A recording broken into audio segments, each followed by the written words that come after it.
And taking a closer look at Onondaga County, again, a total of 349 cases of COVID-19. 245 of them are active. News Channel 9's Adrian Smith gives us a breakdown from the county executive's daily briefing.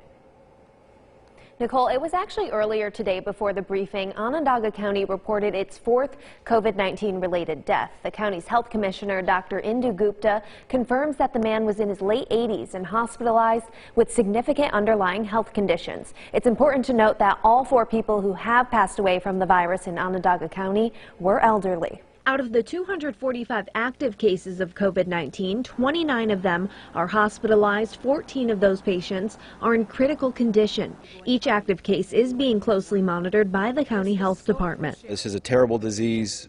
It impacts people in different ways. It comes on strong, it comes on hard.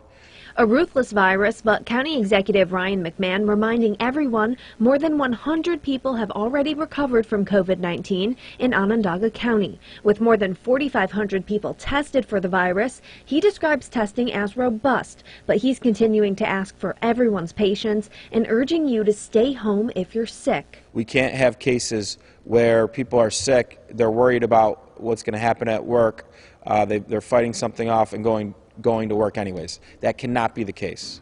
There has to be zero tolerance for that. Speaking to the county's medical infrastructure, McMahon says the county has already positioned themselves to meet the needs of the entire region. And while demand for ventilators and PPE continues to increase statewide, his first priority is Onondaga County.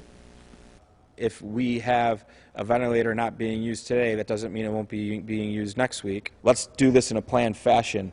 Let's not disband the infrastructure, our equipment, all over the place, because we'll never get it back in time that we need it.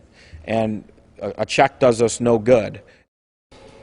Upstate University Hospital is working with the American Red Cross to create a plasma donation process. The hospital wants to hear from those 18 years or older who have tested positive for coronavirus and recovered. You can call 315-464-9869 or email trials@upstate.edu.